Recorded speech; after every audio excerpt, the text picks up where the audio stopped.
know how I just took it. But, Ken want me to walk around in a choir robe every day. You wanna talk about it? He said, "Well, I mean, why don't you wear everything's big and flowy?" I'm big. Because every and time she flowy. put something on, she say, "I like a pig in a blanket." I'm like, but you wear everything tight. If you wore something flowing, you wouldn't have that Could you problem. imagine my little pea head walk around here with something big and flowy on? I'm talking about like them other dresses when we used to go to the mountains. They be like, "Oh, I love your dress," like that kind of vibe. You know what? Don't even matter to me. I don't have to get in it. Okay, I'll do something like that then. I mean, do you get what you thought I was talking about? Something different? Yeah, I thought you want me to put on a choir robe or something. Nah, man. No procession lines.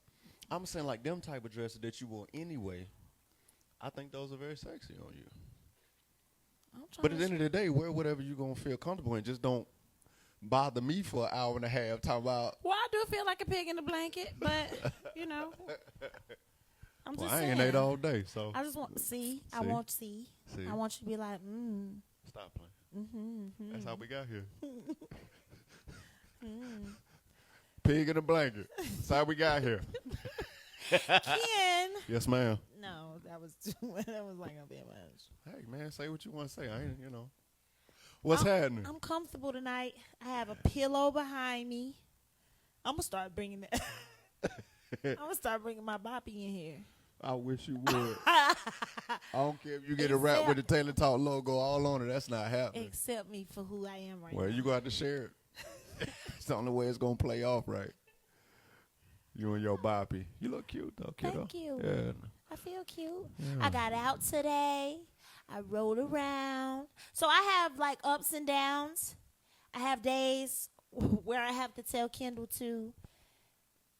I have to apologize and be like, look, I'm sorry. Today is just one of those days. Like, I have days where I just don't want to move. I can't move. My knees be like, girl, it's just, my body doesn't belong to me. And I'm not used, I'm used to being up. And so today I just felt kind of, So I rode around. You was gone all day. I was. Where did I go? I took Mama out to eat. Where else did I go? I was just cruising. I went over to I went to see Dorica's. Yeah. Took the car to get looked at. Yeah. I was just out playing great music. I don't require you to share your location. I trust you. You didn't even call me all day. I was like, hey, babe, do you miss me? You enjoyed your day. I enjoyed mine. You know good and well what I was doing the whole day. You enjoyed your day? Huh? You enjoyed your day? I enjoy every day that God gives me. That's how you dodge that, but I enjoy every day that God has given me.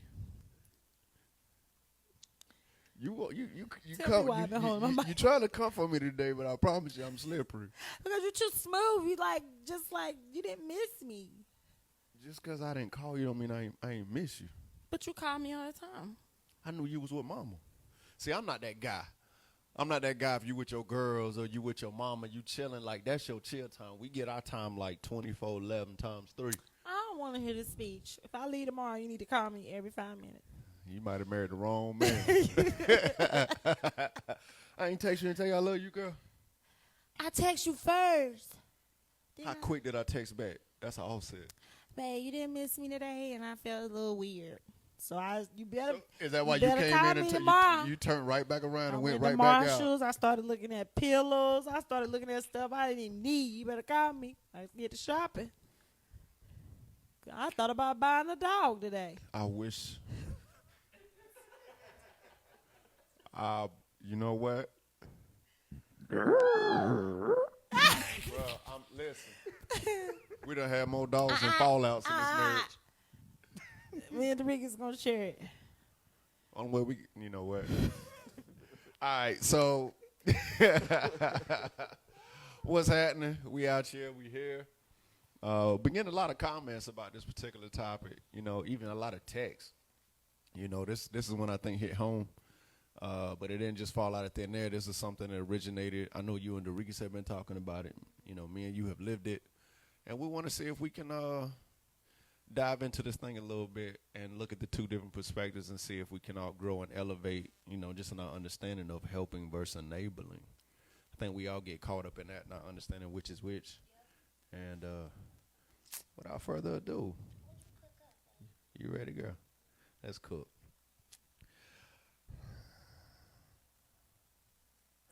As a body of believers, are we not supposed to be willing to help those that are in need of our help?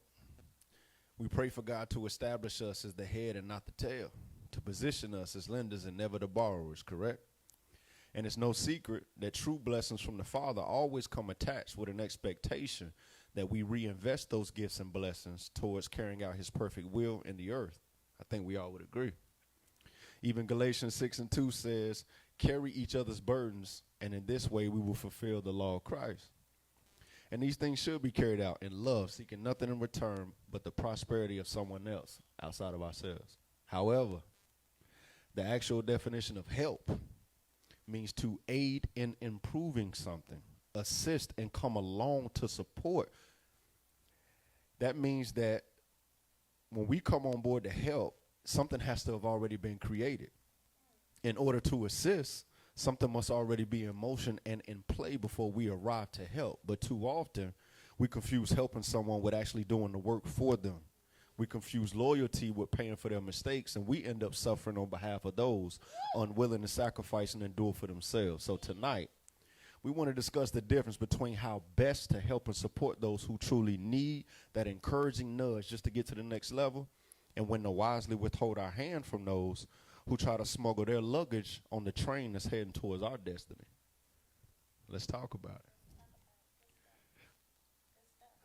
So the first build out is, what are some of the signs that a person that we identify truly is in need of support, and maybe even describe a moment when we were heavily burdened with helping somebody? How do we realize when somebody's truly in need of help, now that we have a little clear understanding, and maybe an example of when you were burdened to help somebody?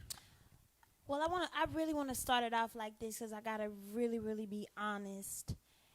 This topic came from a conversation that me and Derikas was having the other day. D, you got your mic? So I don't want to sit here and actually, tonight I want to receive some advice from everybody in the room. Because I think that this has been a problem for me. But what I realized the other day when I was talking to Derikas, I'm steady talking to him, and I'm like, there's this one person that's a loved one of mine that's been on my heart, and I want to see better for them, and I want to see them, do better. And when they call to me and vent, the first thing I want to do is help. And then I got quiet, and I was like, but maybe that's not what I should be trying to do. I'm always the one trying to fix it. Derikas was like, that's good stuff. It's not for me to fix all the time. Sometimes people, like, for example, when I come to you, sometimes I just want to talk and get it off. When I call Derikas, I just want to talk and I'm not expecting Derikas to ever say, well, how much money you need? Because I don't need, you know what I mean? It's like, well, I don't need, but that's always been my first thing of like, what can I do to fix it? And I was telling Derikas, there's this movie out that he actually watched the other day. Me and you watched it, called Bliss. It's on Prime, y'all. And Bliss, when me and Derikas was talking, after he watched the movie, he called me back. He was like, I get what you were saying. Because I told him, I said, I always ask God to continue to bless our family so we can bless others. That's just my thing. I'm a blesser. I like to see people happy. I want to take you along the journey. But it's going to mess me up. I'm getting to that position again where I'm trying to play God in people's lives. It's going to mess me up. But I can't help my heart. So I got to figure out again, like I had got to a place where I was good, but now that COVID is here, people are not like where they used to be. I kind of just want to jump in and fix for certain people, especially for loved ones that's close to me. Now there's some people I'm like, you can do better. You can get up. You can go work. But there's certain people in my life where I'm just like, ah. So and we were talking about that on the phone. The movie was kind of describing how do we get we were talking about Charlotte. Yeah. Downtown. In our city, here in Charlotte, we had a place called Tent City. Mm-hmm. And Tent City is a place where a lot of homeless people live. And over the past few months, it's really grown to like overwhelming. And so just recently, last week, they gave them like 48, 72 hours or something like that to evacuate that situation. And I learned from, at first I felt really, really, really, really bad. Not saying that I still don't, but then I learned that from a client that worked with with the homeless people, that they actually have shelter for these people. They actually have homes. They actually have communities for these people to go.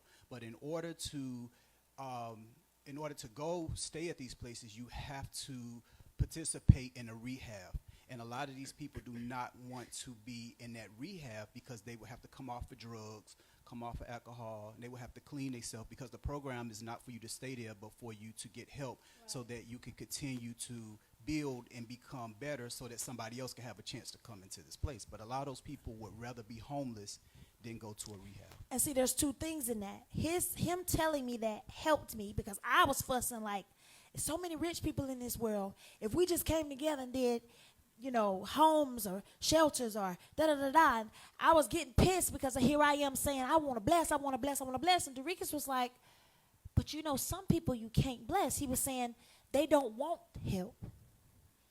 They didn't want to go to the shelter because they don't want to clean up. Albert, you got DJ Nice Spirit today. But you get what I'm saying, Ken? Like, it's something that I'm realizing that, hey, wait a minute. Don't fall back into that place of trying to help certain people that don't want to be helped, because now I'm enabling. Again, I'm getting back into that thing, and I might get in trouble with God because their journey, this may be something they have to go through. So I might not need to be the one to ask. That was really good was everybody who call you don't necessarily need an answer. They just need to be heard. But sometimes when they call us, we take on well, this is what I'm going to do, And so she said, well, you know what? Maybe everybody that called me, maybe I don't need to give them an answer. And I said, no, you call me all the time. Sometimes I don't have an answer to the stuff she's saying. I say stuff like, yeah, I get it. Yeah. That's a lot of times when she's venting to me, that's kind of my reply. And then she actually feels better. I didn't give her no advice. I didn't say, do this, do that, do that. I was just like, yeah, okay. Instead of me saying, well, you know what? This is what I'm going to do. And that's where the problem comes in. She cannot stop that part. Right. So if I'm hearing everybody correctly, it's not enough to have good and pure intentions. When you're presented with something, we also have to use wisdom. So he says, be harmless as a dove, but wise as a serpent nonetheless. So therefore, there's three dynamics that could be taking place. You have somebody that does not want help, will not receive help, and is comfortable in the condition, though their condition may make you uncomfortable. We can come back to that.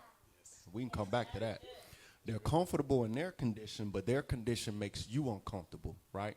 So there's an imbalance of expectation. Then you have the pocket of somebody basically just wanting to vent. And based on what you said, it's just self-therapy. It's just I need to hear myself say it in a safe place where I could be transparent and vulnerable. I'm not looking for a fix. I'm just looking for a release that might be my fix. Then you have the situation that I like to play with is the ones who don't want help. Don't want help, do want to vent, but are using it to have funding for their disabled desire, their disabled drive. By that I mean, I've encountered so many people along my life who assume that because I have XYZ that I won't miss it, right? So I don't see you taking a step to, again, the definition of help. I don't see you picking up the weight. I don't see you trying to climb the mountain. I don't see you trying to take another swing at that wall. What you want me to do is come through and fund your inability to try to walk out your own destiny. And one thing, me and O used to talk about back in the day, you said you can never rob a man of his opportunity of self-discovery. There's a moment of self-discovery that happens when you suffer and you persevere and you pray and you fast and you lose and you sacrifice and then you obtain that thing. Because he's working out your perseverance. He's working out your character. He's working out your fortitude. But sometimes when we pay the price tag, we are robbing them of that journey of self-discovery. So what happens is you basically fund that negative behavior. You fund that laziness. You fund that aborting spirit that won't complete anything. And that causes us to really have to reevaluate when we're in front of somebody and determine, do they just want to vent? Do they really need help and they just need that extra nudge? Or do they want me to continue to fund the disability of their drive and motivation? That's dope. So that was 3. I think we can add one more. Let's do it. Because the person, what I realized is I have all 3 of these people. I met all 3 people like all these, right, everything you named. But I'm also becoming a problem. Yeah. No, it is. I want to say this because when we was on tour, Kendall, I don't even know if you know, but sometimes I used to do this. I used to get so mad at her because people know her heart. How many times we hop out the bus? And so this is what it sounds like. This is what those conversations sound like. Ooh, I love those earphones. I'm gonna get some. When I get some money, I'm going to get some. And then she says, you can have these. Yep. Or I'm going to buy you some. And then when I get mad at her, she say, no, they didn't ask me to buy them. I know they didn't. Right. They set you up to buy them. Right. Indirectly. So, and then let me tell you, so then this is what happens. I put myself in that situation. So about the 10th, 15th, 20th time it happens, she's pissed. I'm pissed. So now I'm continuing to place myself in a victim mode, but I keep putting myself in a situation. Do you understand what I'm saying? I do. So remember when I said earlier, they're comfortable in something that makes you uncomfortable. So I think it's very safe to say that addressing some people's conditions is a condition. Yes. It's no different than men who got a Superman mentality and they keep going after women that are broken, abused. It's like, what they call them, Captain Saber woman, whatever. That's a condition. Or women that may choose a certain type of man, always needing a man who can't keep a job, always need a leg up. He got so much, that's a condition. Yeah. So that's a condition. That's something we always all have because our heart is in the right place, but it's dangerously misguided. So what happens is the enemy, society, the atmosphere, energy knows your heart, and it takes nothing to play on it. But one thing I put in here is also we don't have to hurt ourselves to help somebody else. That's not help. It's not. It falls out of it falls out of the definition of help if it's self-sabotaging, if it's self-destructive, and if it's self-enabling. Because a lot of things in life can give you a high. For me, it used to be my ego. I didn't really care if that person was going to do what they were supposed to do with the bread. I didn't really trust that they were going to accomplish what they said they was going to accomplish, but I felt good knowing that I could pay that I could help them with that. That was my condition. My condition was everybody knew they can come to KT. Everybody knew they can come to White. Ask White. Here, you know what I mean? But that wasn't healthy. Because what it was doing was I wasn't helping their condition, and I was feeding that monster called ego inside of me. We both were becoming more corrupt. Oh, my God. You know what else you're doing? And I'm speaking for myself, too. You're sitting back and being like, okay, I can help y'all. That's cool. Come to KT. But there are moments, every human, and you also have them where you're like, hold up, I just need a little love today. And guess what? You're going to have to pay for it. That's a fact. Yeah, and then you realize, hold up. I know I just paid such and such rent. I gave such and such a car last week. I can't get nobody on the phone. Ain't nobody coming over. Because basically that ego and that thing, that monster you've created, now the love is gone and you're just an ATM. You become an ATM. Yeah. And so, was you about to say something, bro? Fantasia is not okay with being around people who cannot afford the things that she can. It bothers her. She is not okay with it, and it starts to eat at her. And then they know, because then they'll start to say, like, I wish she's not okay with, she's just not okay with it. So how do you operate in an atmosphere where, because life is just levels of the same bubble. How is it that somebody else's level can make another person uncomfortable in their God-ordained greatness? So, is it that person? Because requests get made every day. A lot of y'all probably email me every day. Can she just sing happy birthday to me? Can we get her to come to my wedding? I don't reply. Instead of being ugly, I don't reply, right? Requests come every day. The response dictates the outcome. The response dictates the outcome. Now, I know my wife because we're a lot alike.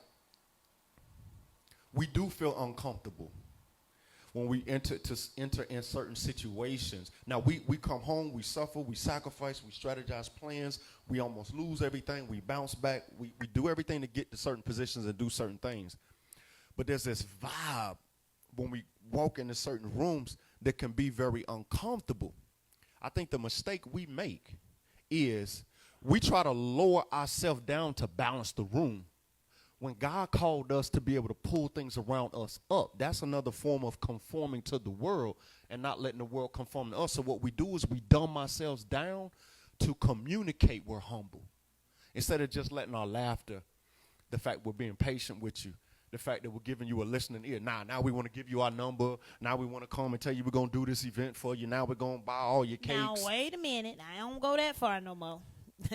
Well, you I don't go that far no more. That happened with me and Meet and Greet sending me over there. I used to sit there by the Kendall like, go ask Kendall. No, but I think we do it. I think we still do that part of walking into a room and not wanting people to feel left like out. We're not in the room? But we don't do the thing anymore of, don't get it twisted, you're not going to take advantage of us. Oh, that's a fact. Because we've been through too much, and especially me. But I also have a big heart. And I don't want to change that about myself. And I think that I've seen a lot of that happen in the industry where people get taken advantage of. So when you meet them, the first thing you say is, she was a B type. She was a B. She was, But they've gone through so much where this shield and this wall is up, and I refuse for that wall to come up. So I'm a king's kid, a true king's kid. So I want to show my love and my light everywhere I go. But you're right. There is this thing about me, and I didn't know, how did the show turn out to be about me? We should have named it Fantasia's Problems. There is this thing about me, and that's why I came in here and ran the Kendall so fast, because I am proud of myself when I acknowledge my weaknesses. And when I was talking to Derikas and I said it, he was like, that's good. Did you hear what you just said? And I was like, yo, that is my problem. They're not asking me to fix it, but I feel like I need to fix it for everybody. She was like, that needs to be a good Taylor talk. And I ran here to Kendall because I was like, kid, I realized something about myself. That is something that I have to change. And now, how do I change that? By digging deeper into my word. I watched a sermon earlier today that was right on point. I told you should watch it. And you came in about Stephen, what's his name? Stephen? Mm-hmm. James had a sermon that was called Branded. And he was basically saying, like, if that person is not branded, if they can't get your blessings, you're branded. You've been branded for something. Like, there's a hedge of protection over your life. You were bought with a high price. Nothing. You have to carry yourself a totally different way. So I have to work on that by getting in the word so that I won't lose my humility, so that I won't become that person where there's a wall built up. And also so that I won't get in trouble with God, because I can't keep going around here trying to play hero and save everybody when they don't want rehab and they don't want help. But I was over here angry, like, let's help them all. And the reason was like, they don't want it. Not just that, but like, no, that plus, I'm going to make sure I said that correctly, that plus, I went through this thing, right before we met. I was taking care of a lot of people, doing a lot of stuff. But what I realized is that what I was doing was handicapping them from reaching their full potential. Bills wouldn't get paid. Things would lapse because they knew I would pay it. But if I continue to do that, how far would you learn how to stretch? Because what if something happens to me? Then what I've done is actually enabled the situation. I've conditioned you to be dependent on me and not God. And so there were some tough decisions I had to make in my life, and I lost some people for a season and that's the next thing is when I began to say no. Because the dangerous part is by enabling, you create monsters you have to kill. And usually when it happens is when everything's flowing and everything's in abundance and you sitting in the overflow, yeah, I got it. But what happens when your water get cut and the money stops coming in and you can't do it no more? And you have to say no. And when you say no, that's a whole nother dynamic. But the crazy part, Ken, is I've experienced that. And still I sit here with the same. I've experienced that all the way, where I lost it all. I had nothing else to give, and I lost everybody. But I'm still kind of like, well, So maybe this is your opportunity to break a cycle that they haven't created, yeah, but you created out of a genuine and an honest place, yeah, but it brought corruptible and harmful results in return. yeah. And I'm just steady and able. You know what I I'm need saying? to move out the way so that this one person, because it ain't everybody. I've learned. I'm telling you, I've been burned. I'm good. But there's this one person has so much potential. And so I went to God about it, and I was like, okay, I need you to tell. I realized that I'm doing boom, boom, boom, boom, boom. I'm going to sow a seed into your ministry. I'll be the first one to sow a seed, and after that, I'm out. I'm going to tell you what God told me. I'm going to show you what I realized about myself, and I'm going to sow a seed into your, and after that, I've done what I was supposed to do, and now I'm out. I have no other choice, or I'm going to get in trouble with God. Yeah, I can dig that. You know, I know that this ground is, it's good ground. It just needs help. It just needs guidance. And funny because this ground is ground that's older than me. It's been around. yeah, and that part's okay. You know what But I'm saying? Like, but yeah, it's I realized it. I've accepted it. I sold. I did what I was told to do. The number that I saw, the number that God gave me, I sold. Now I'm backing out. so I give you an example, right? Back when I was at this mega church, I was an armor bearer. I did a lot of mentoring, and with a lot of the youth, they would go through these dating spells, and then they would have these breakups and all that good stuff. And one of the things I began to tell the youth was, I said, it's easy to say, I'm done, I break up, I don't want to be your boyfriend no more, I want to be your girlfriend no more. I said, that part is easy. The hard part is when that person comes back and you know they're sincere and you know they want another chance. It's easy when you mad with your boyfriend, your girlfriend, you've been offended, you've been disrespected, you decapitating. But when that person comes back crying, humble, I know what I did wrong, can you still stand on your no?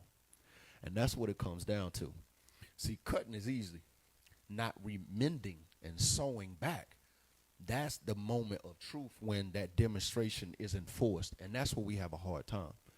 But that's where the lesson, that's where the lines of integrity and respect are really drawn in the sand. And I know I failed at that miserably, and I hope that we both get to a point that, because we don't just make decisions emotionally off the whim, split moment decisions that have lifetime consequences.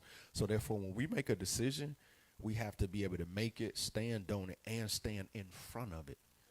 You know what I mean?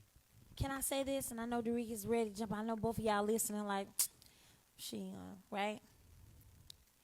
Shut up, Albert. I know y'all think I'm not going to do it. But I'm going to tell you what's the difference. Since COVID has hit and I've been able to sit down, I've been able to dig deeper into my word. Right?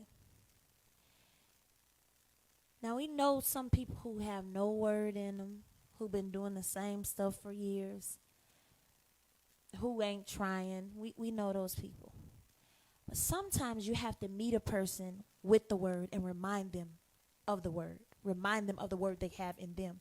Remind them of what God has spoken over their life. Because we forget. We forget. Would you agree? You go through moments, you go through times, rough patches where you have no more money, you lost your job, you know what I mean? And you know for a fact, like me and her used to go to church every Sunday singing the praise team. I know she got a call in her life. What happened to her? Where is she? I feel like sometimes you have to sit a person down and remind them through the word of who they are. Call them back up, right? And if God shows you, now I always said I don't want to get in trouble. If he shows me, this ain't me just saying there was a number that was shown to me after going to him about the whole situation. I feel like I'm being obedient to what he's saying, and I have to step out. Other than I have people that I can cash out. I get texts from people I ain't heard from in years talking about cash out me. No lie. Yeah, wish somebody would have the boots every game. I do. Have you ever You gotta have the like? wrong Do you number have around here. random emails of people saying, "Can you cash out me such such such such"? I get those. Is that You weird? might need to change your password. To my cash app? Whatever it is. Yeah. It happens to you. Okay, I get a lot of those. Oh, you can block That's people a like that? fact. Well, I'm saying I get a lot of people who ask me for things, but there's this one person I know deep down inside that there is greater, and there's something that God has for them, and I just felt like He sent me as a reminder. Now that I have some word in me, because you can't fight off certain things when you got no word. I got some word in me a little bit, so I can remind her like of who she is. We're both King's kids. Why everybody looking at me like that? Nah, we just letting you get it out. Nah, You Ken know over what here I'm like, saying? nah. Nah, I'm over here like, I work like the bank. You can't withdraw if you ain't make no deposit. I just cook different. I've been through too much. You know what I But mean? this person has made plenty deposits in my life. I feel you. And hey, I ain't touching it. I'm just saying I support you. You got to stand on that for you, because you know how I rock. I cut the umbilical cord on grown folks. You know what I mean? I'm not in that position, and now I have a daughter. I'm going to cut some more stuff. Straight up. Who's left to cut? Financially, who's left to cut? I'll wait. Everything sometimes don't always have to be financially either. People can drag you here. Because that's what it was for me. You see what I'm saying? Like, say something. So Say something. let me say this. I want to say this, and I'm speaking to you because I've had to speak to me. This is the reality that I had to kind of tell myself, and I'm gonna tell you this. Let's put this out there on the table. You are a giver. You are a giver. You are a giver. You have a good heart. You are a giver. You have to tell yourself this, because if you don't tell yourself this, we will constantly going through life still trying to prove that I am a giver. That is something that I no longer, and let me say this, because I know in our mind we thinking like, no, I'm not proving it, no. But I'm telling you, our actions show differently. And I had to, at some points in my life, I had to tell myself, I am a giver, and I'm not going to allow anybody else to make me think that I'm not a giver. I'm a giver from the depths of my heart. You know, so nobody can make me think differently anymore. And people used to have that. And if you would have asked me when they was doing that, I would have said, no. No, that's just what they were doing. Because at the end of the day, I know what it's like. This is the breaking point. We know what it's like not to have. Yes. So it grieves your heart because it takes you back to that place when you didn't have. And so now it becomes hard to distinguish between who really needs and who don't. And sometimes we miss hearing the voice of God because of our own emotions and our own feelings. And this really starts to feed our own egos. You know, one of my questions is our relationships built on these foundations with people? Because what happens is that you attract these type of people. Broke people are looking for rich people. Are people who have. Listen to me. And you will start to attract it. And what happens is that even when you're dating somebody in the club, most people just don't come up to you and say, hey, I want to be with you. They start off with the sweet talk, with the manipulating, like laying their problems out on the table. It used to happen to me all the time. Every time I get a phone call, people laying their problems out on the table. And then it would, even no matter how strong I got, it would prey on my heart. And the next thing you know, I feel like I got to fix it. So I'm happy you said that, because a lot of, also, like I was just telling Ken, a lot of relationships are not people are not always looking for money either. No, they're not. Right? So you're right. I attract the type of people in my life that now I'm good. Nobody's looking for money.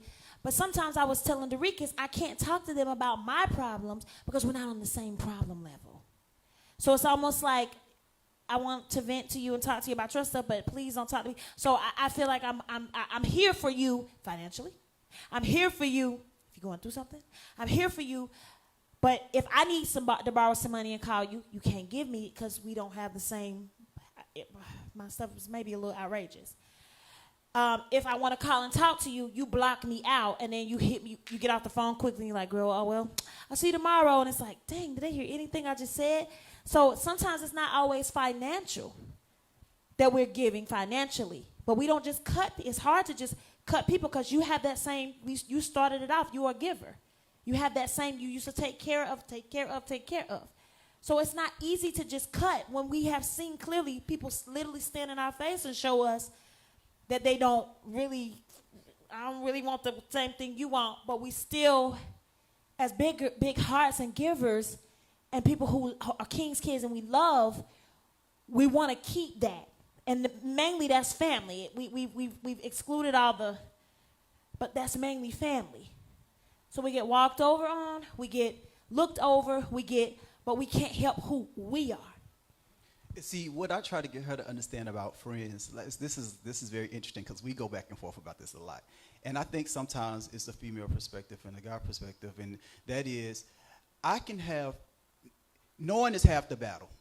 So you have to know your circle of friends and knowing the circle of people that you deal with, who's a listener, who's a talker, who's a giver, who's a good advisor, who is good to go out to eat with. And I think that sometimes she wanted to see people straight across the board. I can know who you are and still deal with you because I know who you are. She gets on me about that because she's like, but you know. And I'm like, yeah, but they just not the person I confide in. Everybody's not an all or nothing. Like, I got a homeboy who we get on, we watch all the fights together. I got a homeboy I talk to every single day. I got a homeboy I might connect with 2 or 3 times a year. And the one thing I know I stand on, and you know I say this all the time. That's cool. The one, I'll wait. The one thing I stand on is I have recalibrated my expectations. I don't expect certain things from certain people. And the greatest thing is I don't expect none of them to be who I am to them. I don't expect them to sacrifice the way I sacrifice. I don't expect them to go hard the way I go hard. I don't expect them to show up the way I show up, pull up the way I pull up, because that's me. I just know where to compartmentalize these folks, and we get along at that rhythm, and I don't expect number 3 to rock like number 1. I don't rock like that, and because that allows me to stay in a place of harmony. You laughing, but let's just be honest. No. I really want you to be honest. And if you don't agree, you can't agree to this, then I want you to say. We're very honest. What type of people do I attract again? I wasn't. No. I just want you to simply ask that question because you've seen it firsthand. So, you two, I always say I admire y'all. Got a Leo, got a Sagittarius. The Ricans ain't gonna give you much. I used to get makeup artists to come work with me, and they used to always come to me and say, do he like me? I used to be like, yeah, that's just him. Quiet, in and out of the room. You, see what he's doing now?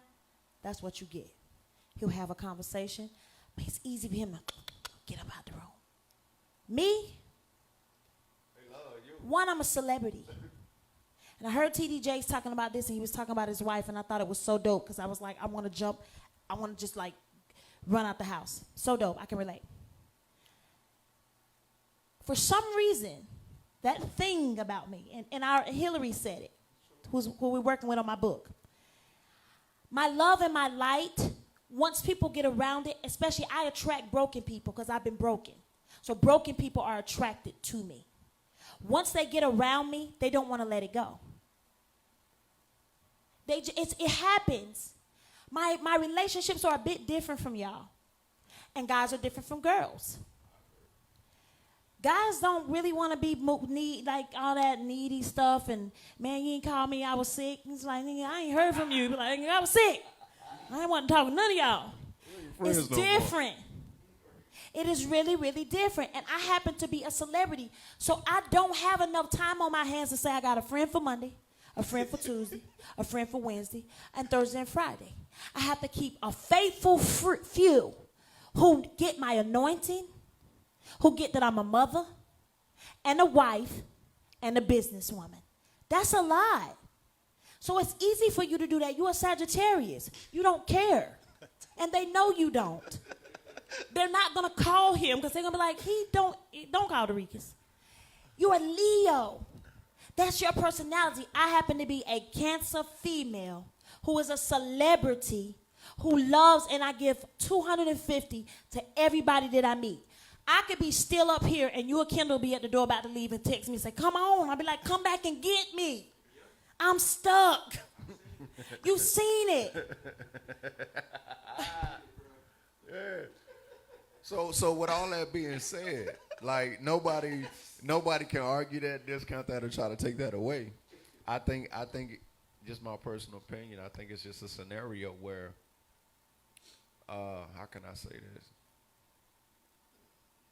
The ant can learn something from the grasshopper, right?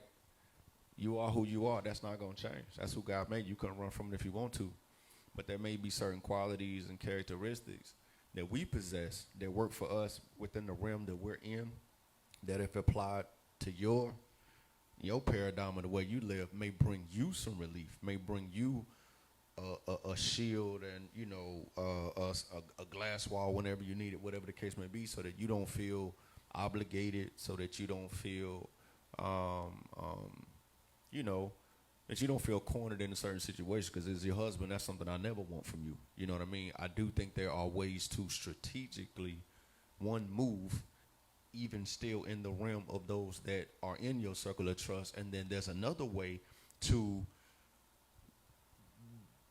how can I say this?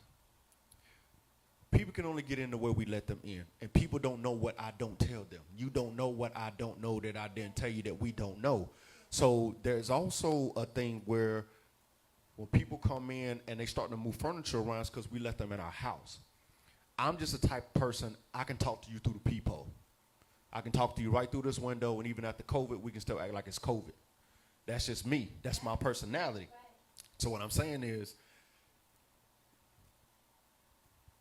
I would encourage anybody in this situation, because we're personalizing things that we hope are fruit for other people, is that just because we've been doing business a certain way, just because we've been making the macaroni a certain way, does not mean that we can't change the ingredients and still keep the integrity of what that dish is supposed to be. You don't have to lose your sparkle, your light, your pizzazz, your glitter that makes you who you are. And you also don't have to let people all the way into your personal space, your personal thoughts, in order to prove you are that which you are. You are that which you are.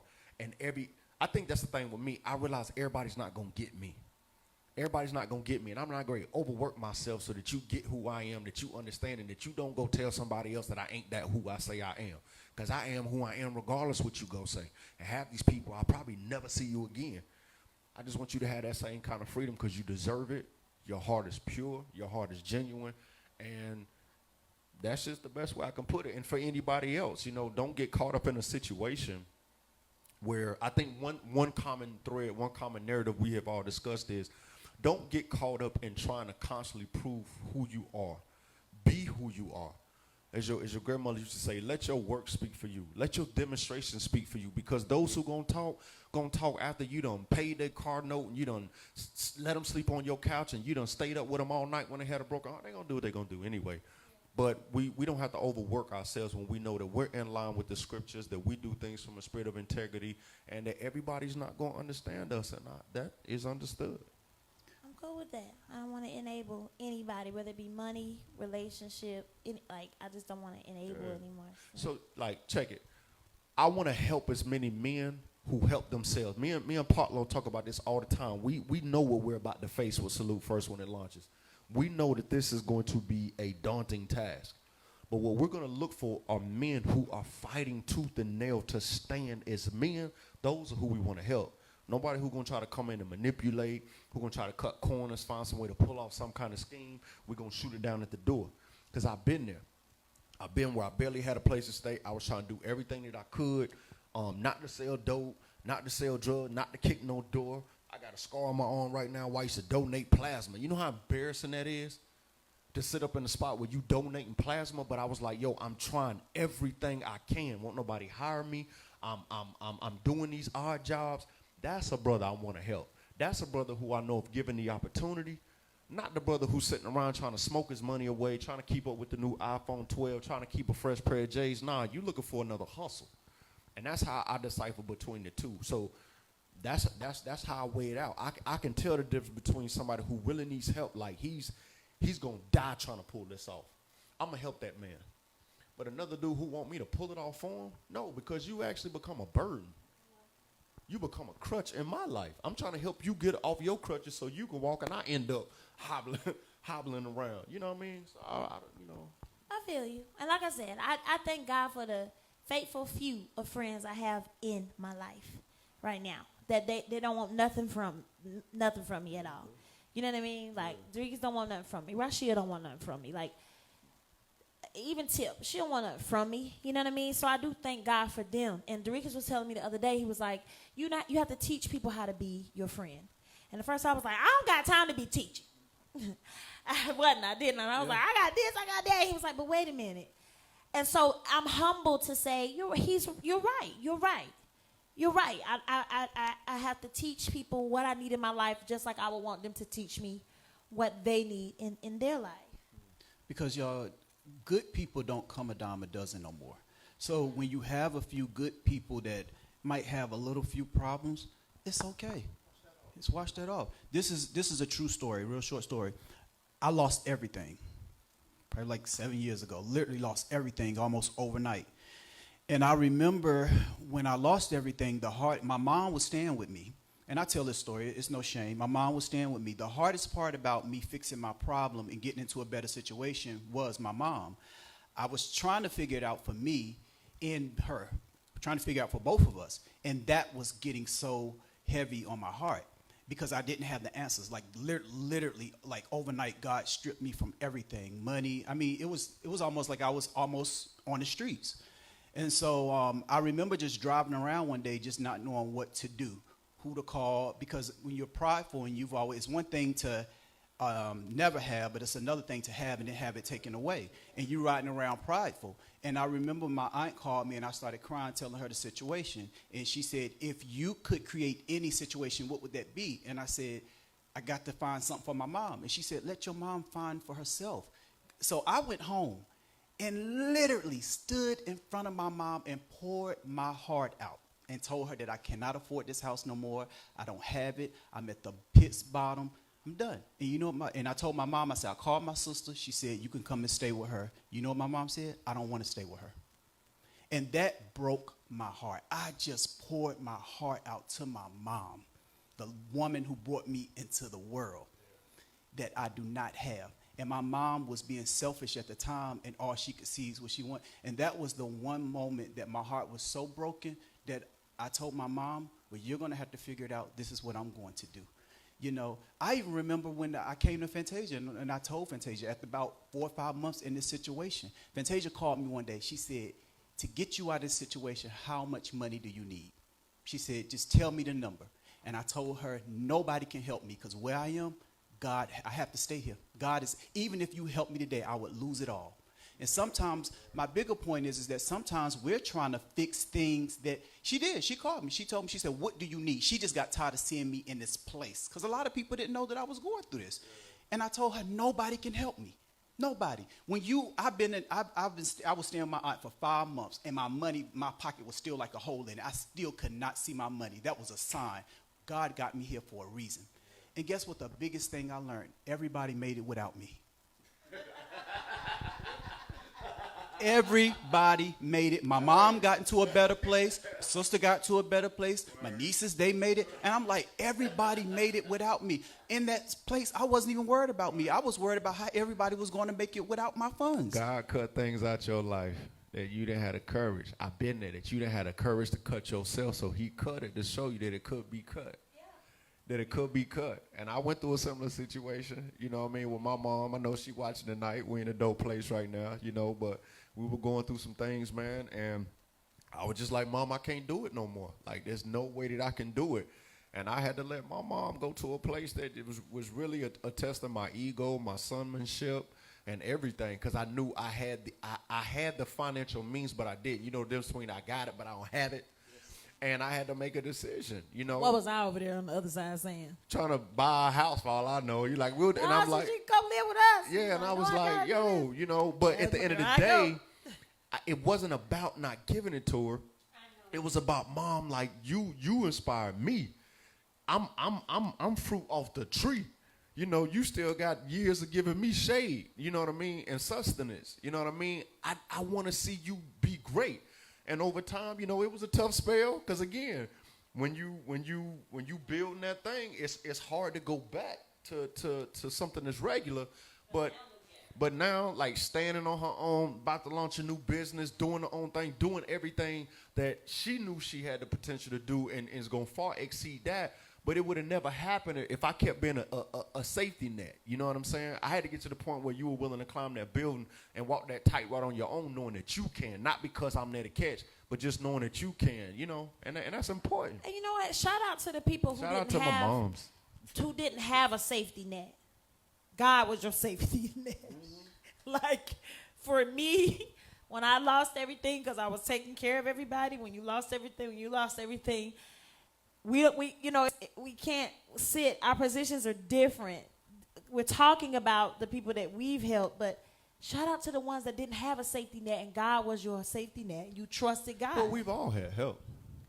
We've all had help in some way or another, where somebody sent money and we didn't know who it was. or somebody God. But see, that was God. Right, that's what I'm saying. But what I'm saying is, I'm talking about like a family member. Oh, yeah, like facts. like a close person in your life, to be like when I lost everything, everybody that I was taking care of, I couldn't go back and they be my safety. Well, I can't say that. When I got out of jail, my mom was like, I ain't got much room, but you can sleep on the floor. Oh, yeah, I'm talking about me. I was like, I'll take it. Everybody was living with me. Yeah.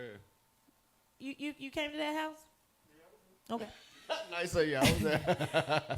So the night I could not order a pizza, and I was living in a mansion, and everybody was living with me. That's different. Yeah, I had to call my manager and ask her to pay for the pizza over the phone. Yeah. And I had people in the house with me. Yeah. So, yeah, I didn't have that safety net. I would have set off some off bombs in that joint, man. But I created, but again, I was helping to enable. Yeah. But it came back. Yeah. And that's exactly what we're saying. It looks like on the front end when it's healthy and everything's flowing, it's like, I got it. But when the moment's not there, then it becomes a burden. And that's why I say helping someone else is never supposed to feel like a self-inflicted wound. You know what I mean? Doesn't mean it won't come with sacrifice, but it should never leave you in a situation, because when you pour, you have to keep something so that you can pour again. You know what I mean? You can't pour so far out that you don't have anything for yourself, your core responsibilities, and the ability to pour out again. And that's what this thing is all about, you know, distinguishing the difference between people who really need help, people who just need to vent, like us tonight. Like me and my wife, we're not looking for nothing, but sometimes it's just good to get it off our chest. And then the difference between those who don't necessarily really want to be helped. They're cool in their condition, they're cool in their place, you know, they don't want to move, they don't want to put forth the effort. Give them room to find their own way, and let God speak to them the same way He spoke to Dorikas, me, my wife, you know, everybody in this room. And then maybe you'll encounter a point in time in that relationship where you can offer some help, and they're really, really willing to receive help. Because to receive help is to treat it with respect, appreciation, and value, and to turn it into something else. You know what I mean?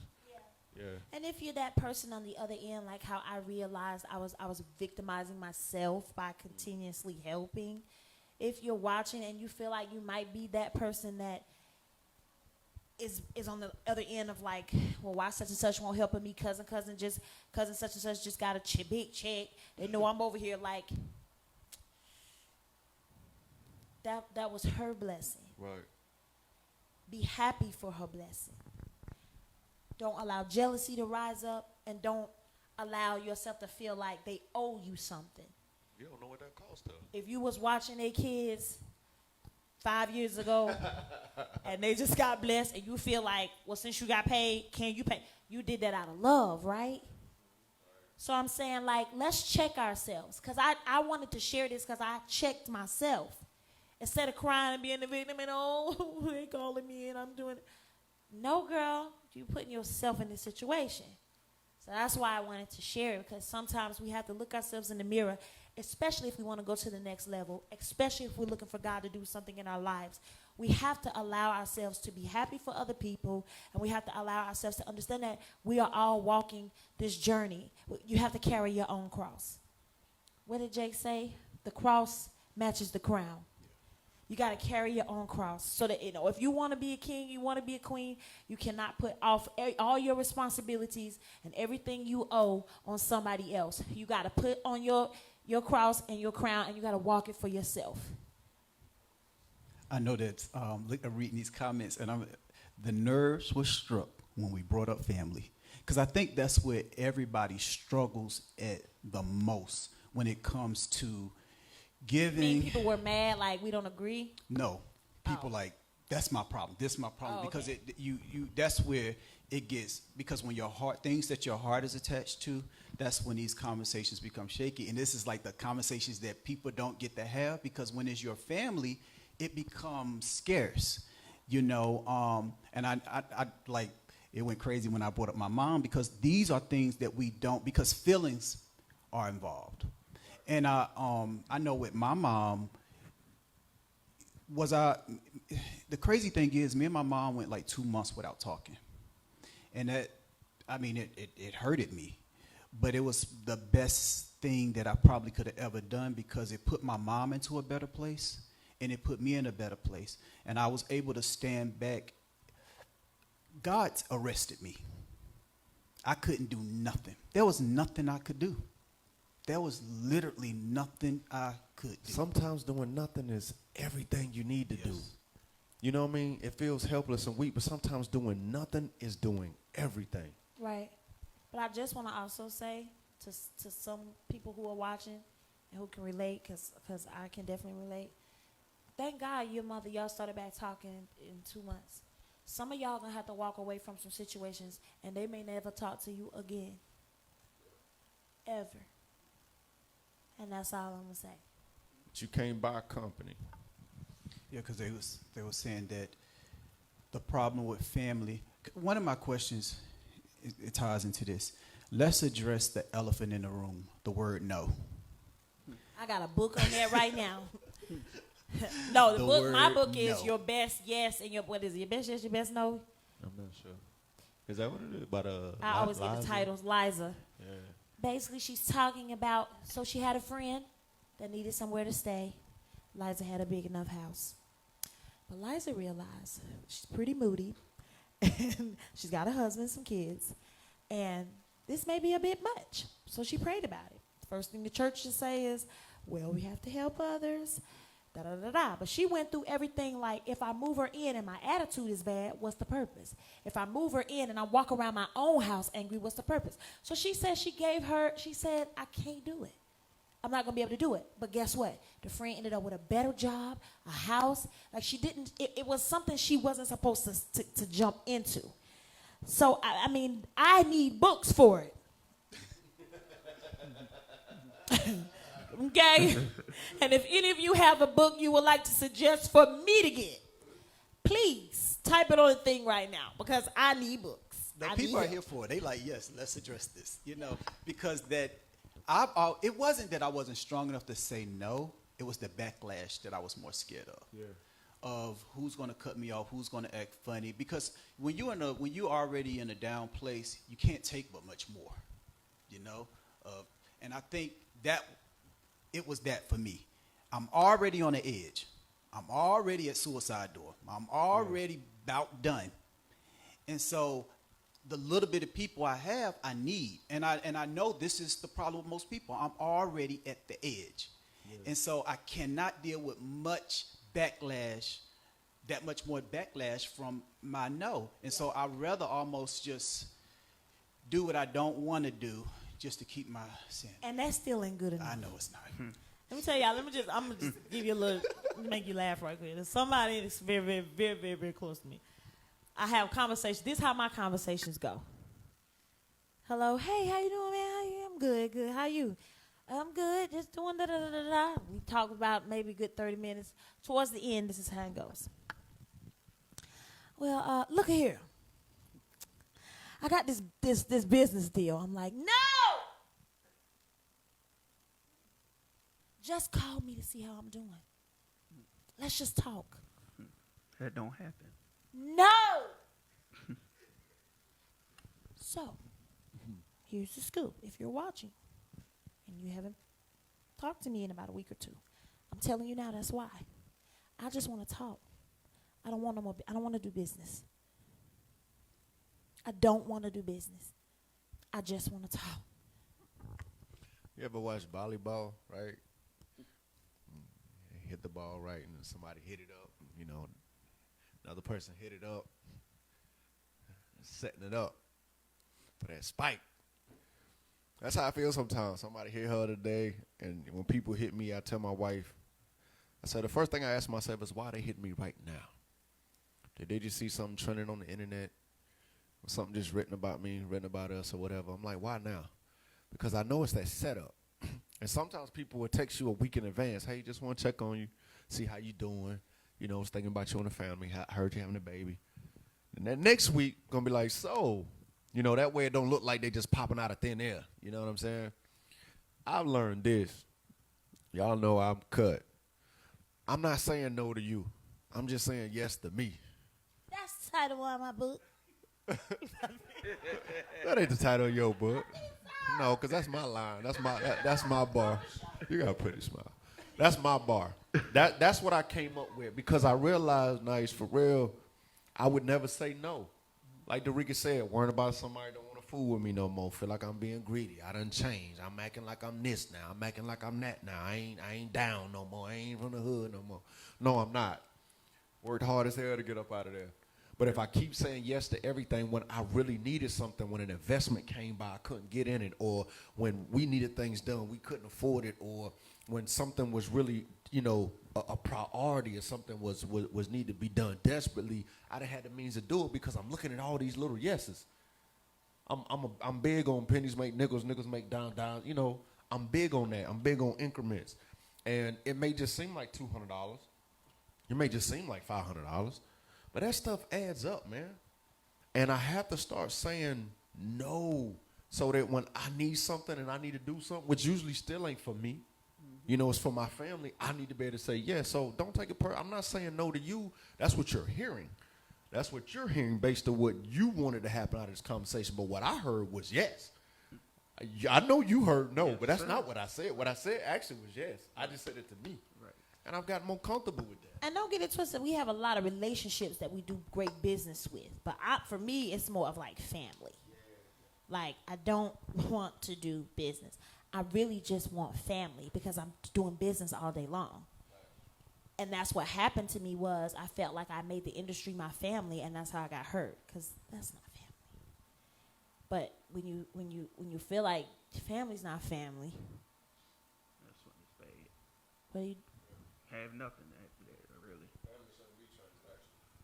I asked you, I thought this would be a good question because I asked you guys this about a month ago on patrons, and I thought that this would be really, really good for tonight because everybody was blessed by your answer, and y'all probably won't remember, but I think y'all will get it. Do we really know how to let go and let God? Everybody put that. Everybody says it. It's kind of cliche. It's a known thing. Let go, let God. Let go, let God. Let go, let God. Like we say this. We say things easier than we tend to do them. Like even though I'm reading some of the comments and some people just like, well, I don't care what people think. I could just say no. To a certain extent, everybody cares. Even those of us who can say strong, we don't care. When you get by, it's easy to get on social media and say you don't care. It's easy to be in front of a group of people and say you don't care. But what about the things that haunt you at night when you're by yourself and it's pressing your heart, especially when you have a heart and you've been there before and you understand it? Because there are times where we really do feel like people need help. You know what I'm saying? But sometimes the people who are always needing help kind of always mess it up for the people who really do need help. You know what I'm saying? And so do we really, really, really know how to let go and let God? No, because I think a lot of people, we can't trust what we can't see. It's hard to, like, it happened in the Bible too. Like, no, I don't think we know how to, I'm gonna stand firm because I went through it when I lost my company, well, yeah. and I it's had the different. ability to put my hands on it and take it. But if I'm gonna be a man of God, that means I have. See, we say the scriptures, we recite the scriptures, Right, we quiz each other on the scriptures. right. But when something hits, we go right back to our old ways. But those are the moments when God is waiting to show you how powerful and real the scriptures are. It's when you've been cut. It's when you feel like you've been utterly destroyed. You've been stabbed in the back. You've been double crossed. You've been disregarded, disrespected. Those are the moments when God is saying, okay, I will not forsake you. Vengeance is mine. I will never leave you begging bread. I am your staff, your comforter. I am your rock of defense. Like, those are the moments. Not when the bills are due. Not when everything is laid out, food on the table, none of your kids are sick, your marriage is on point. It's when she ready to cut my head off. It's when we ready to turn and walk from everything. Those are the moments when it's like, those are the moments when he says, try me. Try my word. I'm not like man that I will lie. See if I won't pull you out a blessing. But Quote them all day long, but we don't do that. no, because that's hard for people to do because people can't trust what they can't see. No, I don't believe that. No, it's this. Okay, let's use the Bible for example. Some of the stories in the Bible. Now, all of that Moses did. Now, God was talking to Moses. He wouldn't talk to Moses around everybody else. Moses would go back to them and tell them what God said. Now, just Monday, y'all saw God do a whole miracle. Right? Then Tuesday, y'all saw God switch some stuff up. Now it's Wednesday, and that Monday, Tuesday still ain't proof. No, that's just rebellion. But what I'm saying is, it's almost like when you start going through that stuff and things get rocky, the spirit of control, and you want to see it go your way, and it should have happened this way, and that should have happened. And because it's not happened the way you see it, trust God. Like, we won't You trust get what God, I'm but saying? you can't see the coronavirus. You know it's real. some people don't listen to that either. Yeah, Be yeah. right up at They the up club. next. And you know what they do? When they catch it, be up on their Instagram saying, pray for me, I caught COVID. Every day. Well, wait a minute. Where was your basket? What's that scripture you say? What's the one when he say, the desires of your heart, your treasure will be there also. Basically saying, that thing, I don't want to mess that up. They'll do it. They'll find it. Oh yeah. Basically, what you set your heart on is what you believe. We can set our heart on people that we know are not good for us and believe something good gonna turn out of that. We was talking about that today. When you see something that ain't true, you know it's not right. You know it's not of God, but you sowing into it every day. You believe it, and you trying to offset what your conscience and your spirit man is telling you. Yeah. I think what we set our heart on is true. We can see it. We can set our eyes on a promotion that we know is ours. We can set our eyes on a degree that we haven't obtained yet. We just started the first semester. But we can see our life as long as it's where we put our heart and our mind and our energy to. And God is just not at the forefront of a lot of people's minds. That's why it's a cliche. Trust God. What was the thing you said? Let go and let God. Let go and let God. They don't, no. Because if you're letting go and letting God,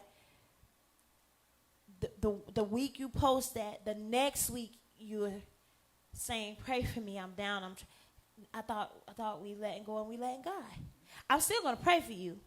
We still got to pray each other through. We still got to be, you know what I mean? But when you're letting go and you're letting God, first of all, you got to be careful what you say out your mouth because you'll be tested. Because God be like, oh, really? You letting go? You be like, wait a minute. Right? So I think that it is a thing that people just say, but that is a thing that's hard to do. Time out. I got one for you. Is that scripture? I know it's a saying, but is let go and let God scripture? Maybe that's why we can't hold on to it. No, It's a song. It's just a song. It's a song. It's a song. It's just a song. But Oh yeah. But it's a popular thing that we put out there that we would like to do. I think that's the thing they should have said. They should have said let go. Should have said hold on tight and let God. I'm sitting here like having an aha moment. I'm like, I know that song though. Let go, let God. I love the song, but you know what? You gotta hold on. You gotta hold on tight. I'll be like, I honor my word, but I ain't say that. Wait, I didn't write that. the song is saying, you know, soon as it's letting go of your problems. Soon as I let go, I stop worrying. Soon as I stop worrying. Oh yeah, I'm sorry. That's PJ. I'm sorry. I love that song. Yeah, I don't think they're trying to say it's out the Bible, but I get what they're saying. Yeah. As soon as I stop worried about, like, when I let go and I let God, when I let go and I let God with the job, when I let go and I let God in my marriage, that's what they were saying. Yeah, no, I get what they were saying. I just had a little funny moment. You know, man, I don't say cast your cares upon the Lord. I'm saying, but I guess what the Riggers was getting at is like, what is the real life demonstration, the real life application? Because it's kind of hocus pocus. Be like, let go, let God. There's a demonstration that has to follow. It goes that. with the song. As soon as I stop wearing, have you really stopped wearing? Yeah. Could you know that your lights was going to get turned out at 9 a.m. in the morning? Could you go to sleep peacefully and just go to bed? See, that's how you know times have changed. No. Cause back then, them real mothers, like my grandmother and my mother, we didn't worry. It was like a fun night for us. We lighting candles. Yep. Like they had to make us go to bed. We be up acting silly. That's back in the day, you know, Dallas ain't having it. Yeah, the new generation. Oh, Dallas would have so much to Dallas say. gonna be like, so wait, what? Wait, no internet. Right. Wait. But back then, that's how you know times have changed. Things have changed. Relationships have changed. And our faith has withered. And I think, just so good. I think Corona had a lot to do with building our faith back up. I was saying today how at the beginning of Corona, I was about blanking. I was like, oh my God. Even when I heard of a shutdown, I said, that's not legal. They can't shut us down. Well, we were shut down. And then I was sitting up there thinking like, how are we going to make it? You have a lot of money until you spend it and don't have nothing coming in. Yep. And now it's dwindling down. And I'm like, oh my God, when are you going to step up? I remember sitting in the window literally crying like, God, what's going to happen? How I'm going to make it? Like I've helped the people who helped me, right. And I'm running out. Right. But guess what? I'm still here. Like you say, they doing all right without me. but check it though. Tell me what y'all think about this.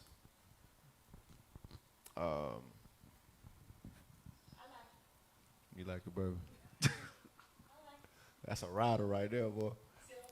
I personally believe, and I could be wrong, I'll stand on it by myself.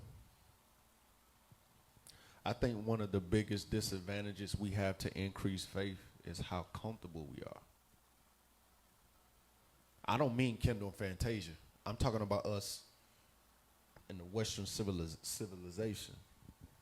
Some of your greatest, most powerful worship will happen in Africa, will happen where, people are going through genocide, where people are caught up in sex slave trafficking, where there is just anarchy, war. It's something about having nothing else to lean on but God. And we have the mechanisms, money, resources, family, so on and so forth, to supplement for God. And so therefore, how does our faith get increased if it doesn't get tested and weighed? And so because we're comfortable, our meals are there, got heat, our kids are taken care of. If not, we got health insurance. We got doctors. We got medicine. We got paved roads. We got a system. We got police. We have a government. It's hard to have. Not impossible. But it's hard to have that type of faith that was written in the scriptures when those things that we take for granted were not available. We're not even in a line of sight. You know what I'm saying? I think our comfort, I think our pleasantries, I think our luxuries, I think our excess and our waste and our plenty, even in our lack, weighs us down from elevating in faith the way we read about, and it's a disconnect because you're like, wow, I'm looking at that faith. I'm looking at that demonstration. I'm reading this. Wow, oh my God, why isn't God? And we have to figure out a way. It's hard to maintain your faith in a blessing. That's why God had to be careful what he give you. Because he's like, you was worshiping me when you had your lights cut off at 9 o'clock, but now I don't put you in that 5-bedroom house. I don't hear from you no more. But wait a minute. So what do you do to the ones who don't have none of that? Right? And instead of it being faith, it turns into anger towards God. I've been there. Do you understand what I'm saying? And it's a dangerous place. That was the place where I was at suicide. Right. So because everything you just named is like there's somebody on there watching like, well, I don't got none of that, and I'm still where God at in my, you see what I'm saying? Like, instead of turning that thing around, it makes you angrier with God because you're like, well, hold up, what I do?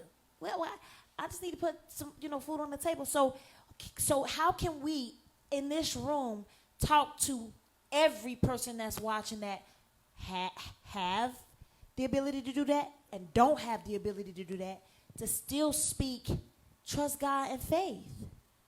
We can't speak for God. He speaks for himself. No. He say, I'm sorry, I may have misunderstood what you was saying. Speak to the people. You get what I'm saying? Yeah. She's saying speak to the people that are there. For me, I feel you. Like, in that. yeah.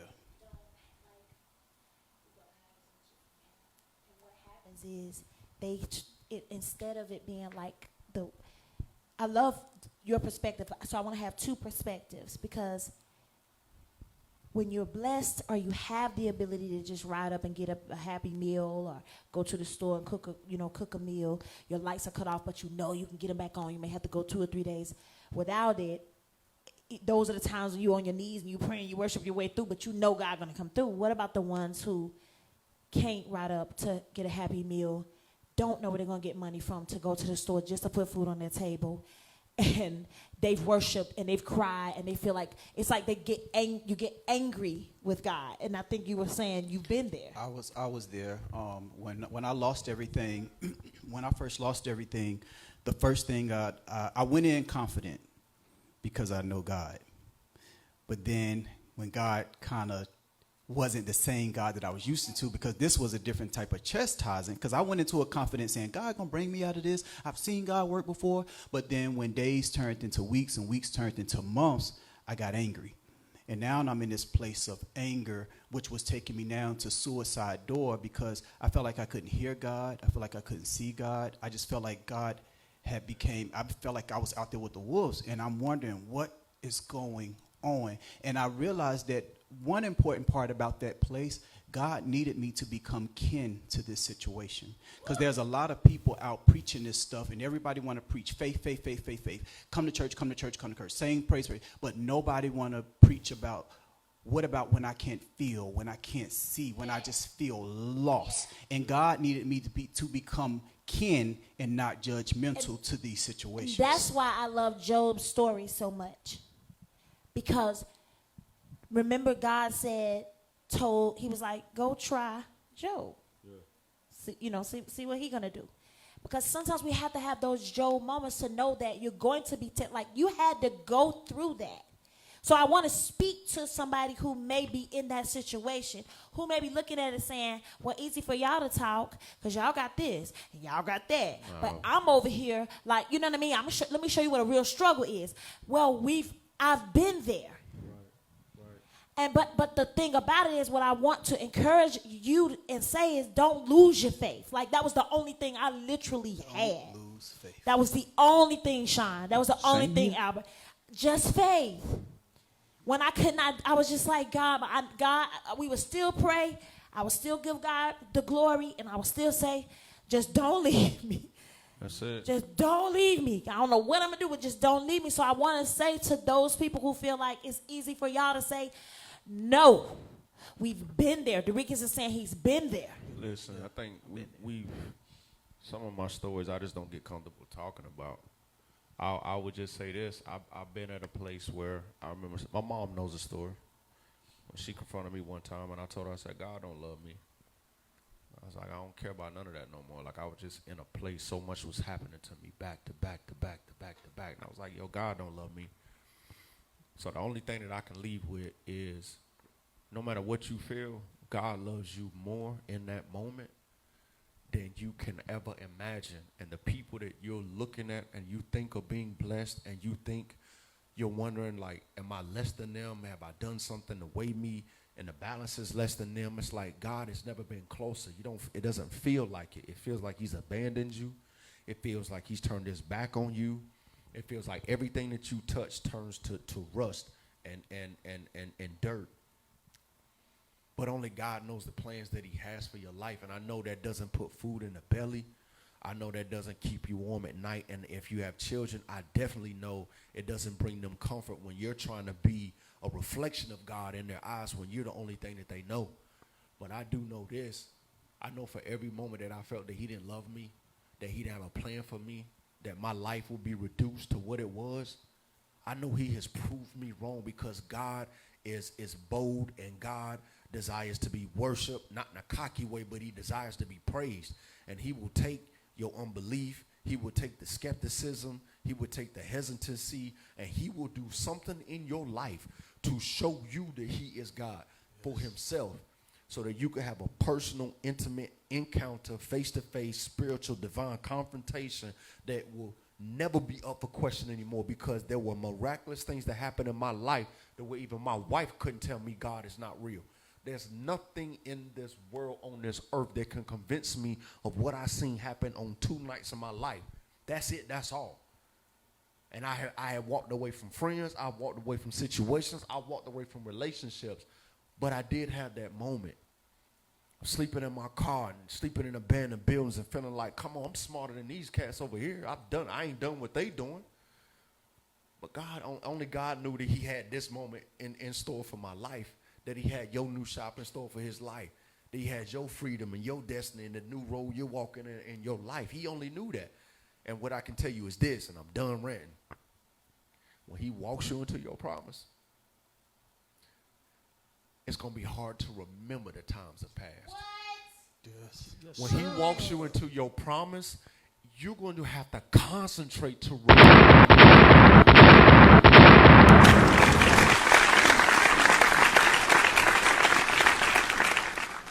When he walks you and just gives you a glimpse of your purpose and your destiny and your calling, you're going to have to intentionally concentrate to remember your suffering. I don't never think about almost getting killed and shot. I don't never think about them days in jail. I don't never think about all the times I've been in the back of a police car. I can't remember, huh? Can I borrow your hand? No. Who gonna lend me a hand around here? Where the hand ministry at? Need some praise dancers in here. Get the count. But I don't think about it. I know you have to remember, man, I lost everything. I was in because all you see is what's in front of you. So in twofold, so that we can bring this back to, I don't want to overlook anybody that's going through what we went through, but I'm also not going to put a shade on the lamp of the brightness and the greatness that he has given us for that suffering. I would just say that what you see before you today, and my queen, myself, Nice, Dorikas, even doggone Alberto, it came from suffering and loss. And without that, we wouldn't appreciate, we wouldn't value, and we wouldn't protect the beauty of what he has given us the way that we have. Look, we probably running over. I just want to say this one little thing, because this was good. I appreciate y'all. This is really good. I love you, Ken. I love you too. Dorikas came in the house today on fire, and he was talking about Stephen. I can't really say Furtick. his last Stephen Furtick. Verdict. I'm country. I messed up his last name. From Elevation Church. He was talking about how he was saying what we think is big to God is small to God, and what we think is small to God is big to God. Just bouncing off of what Ken had said, it just made me remember the suicide attempt. Myself, I'm speaking about myself. And how I was just over it, and I was just done, and I wanted out. I was like the richest, brokest woman you had ever met. Everybody was like, she got it. I had it, but whoo, it was all getting taken away from me. There was a lot going on. It was a lot. And I'll never forget when I opened my eyes, I was like, are you kidding me? I'm still here. Like, God, I had like all these doctors and nurses, and I had to get pumped, and they had a catheter, and they had to do all. I'm just laying here like, God, really? I'm tired, right? So you know when you do something like that, you have to stay into the hospital for several days, and somebody has to watch you. And I'll never forget this woman from up north who came. She watched me. She was very strict. You know, she was from up north. You ain't getting no lovey-dovey. Yeah. But she came into the room one day with a magazine cover that I had that I was on, I started feeling like I was small. I started feeling like I wasn't good enough. Because they were tearing me down. Radio stations, newspapers, CNN, like I was on, like I could never catch a break. But God sent that lady. He also allowed me to see in that time, I have need of thee. You have some things to do, and you can't go nowhere until I say your time is up. And he sent that lady to come into the room and remind me of how big I was to God. What I thought they could not see, she allowed me to see. She asked me, who is this? With a straight face. And I'm just looking at her. I was like, that's me. She said, right. You see this woman right here?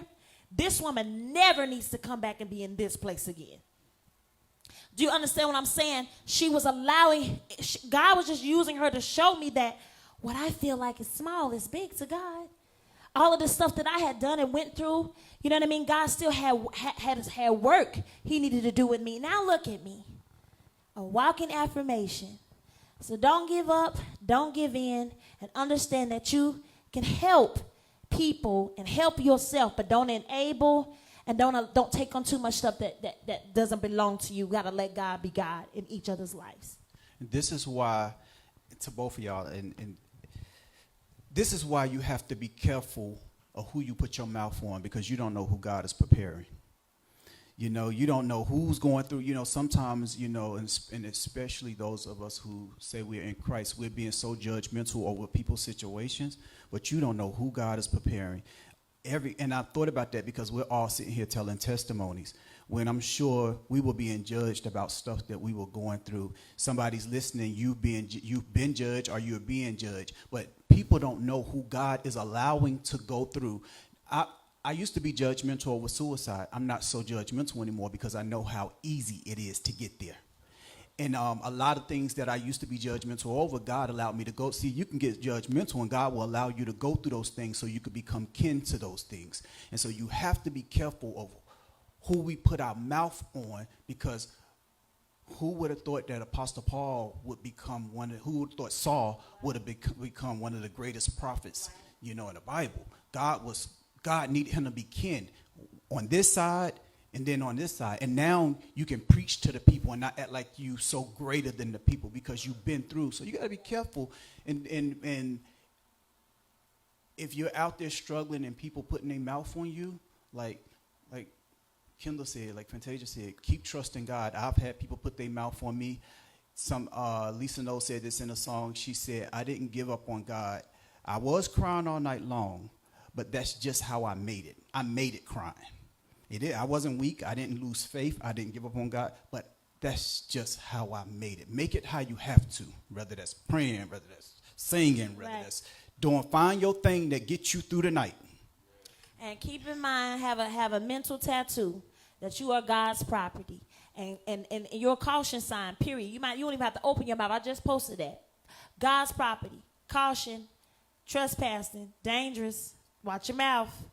You don't want to put your mouth. I'm a king's kid. Be careful. I ain't said that. No, I'm just trying to tell you. Just saying. I ain't said that. I'm just trying to help you out. Be careful. Get these lip cups off me. I mean, you don't know. Who would have thought we'd have been sitting here doing this?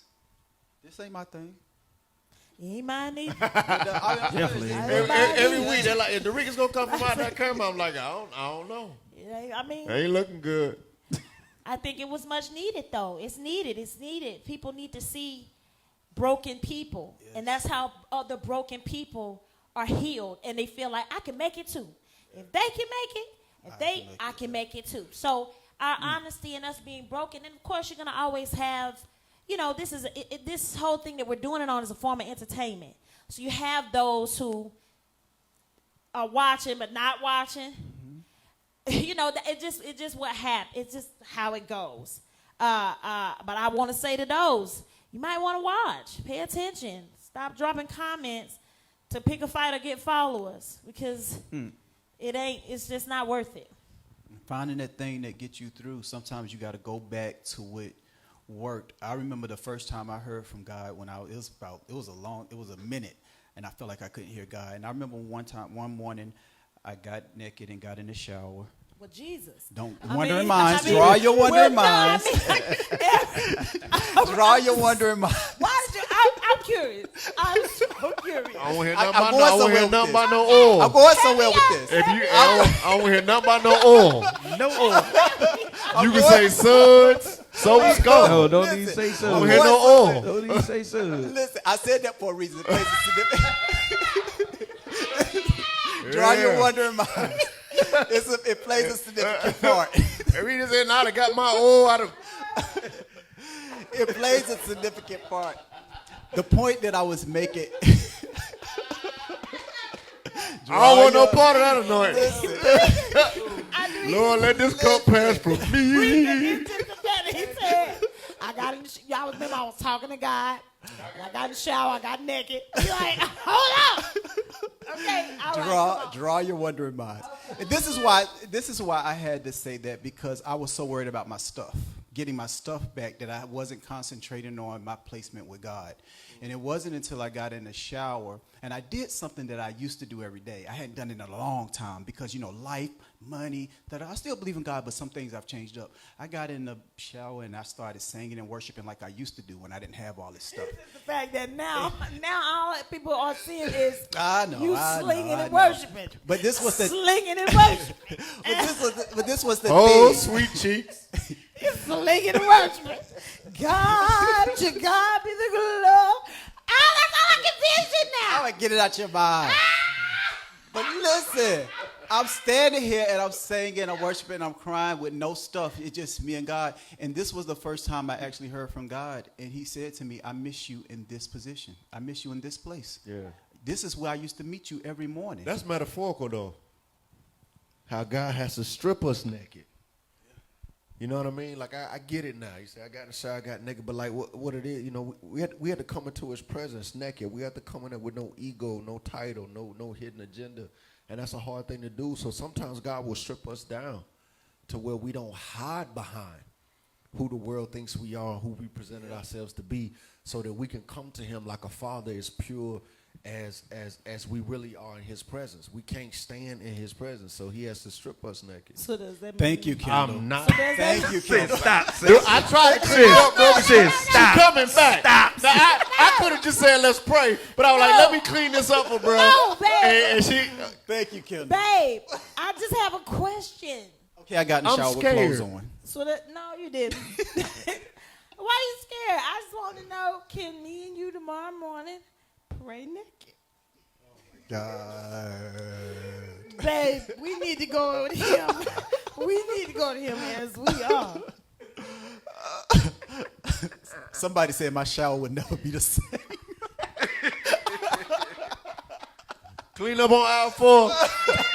Oh, my God. I'm going to be in the morning and Jesus you the know it's Christ. coming. I'm going to be standing there just with the water just. Y'all see how this works. We went from feet last week to showers this week. It's going to be a whole bunch of shower emojis. Now it's Shower the shower. down, Nick. rain down. Can you play that for me? If it's any preachers Hey. on here, if it's Y'all any, see me here next week and I got one of them casts on that got your arm like this. You know what it is. Hey, I'm sending you an emoji in the morning for a week straight. It's just going to be If people it's- in the shower. if it's any preachers, motivational speakers on here, and you're trying to get people to really see your story, please don't use the word naked because they're going to lose. And don't use no oil. I'm going to see you people. Oh, no, sir. Keep your oil to yourself. I'm going to see you in the morning. Somebody going to be in the shower doing that. In here naked. Oh my God, naked. Oh, God. Let's everybody say it. Naked, naked, naked. Hashtag naked. Here we Naked. go. We're in the shower naked. Here we go. I think it was good though, and laughter is a dope way to close it out on a high note. Somebody said the greatest showers are naked. Because it was how he told his story. I got in the shower. Sis, I got you gonna hurt naked. yourself. No, it's true. I remember. I got in the shower. I I was shower, I naked. went to God. I was naked. We appreciate your authenticity, bro. You know what I'm saying? I'm trying to. I want people to have a good visual. Ooh, I bet you did.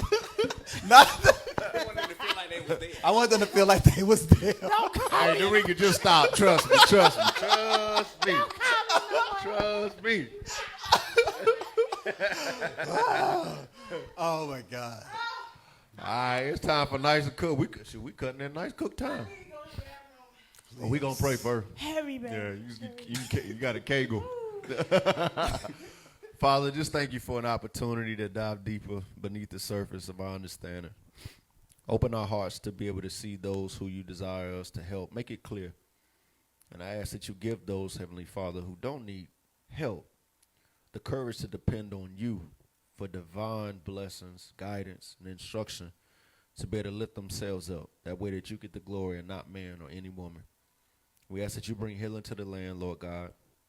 Bring clarity to our hearts as it relates to the scriptures. For those who have a hard time interpreting the scriptures, Lord, bring those high things low and bring those hidden things to the surface so that we can all know your truth for ourselves. We love you, we thank you, and we honor you, Heavenly Father. In Yeshua's name we pray. Amen. And Lord, be satisfied with our shower. We're going to take you to money, me and Kendall. Let's get naked. Let's get naked.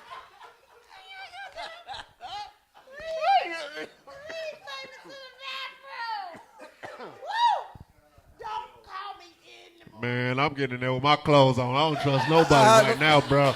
I'm getting in the shower with my Timbs. I'm calling you in the morning naked in the name of Jesus.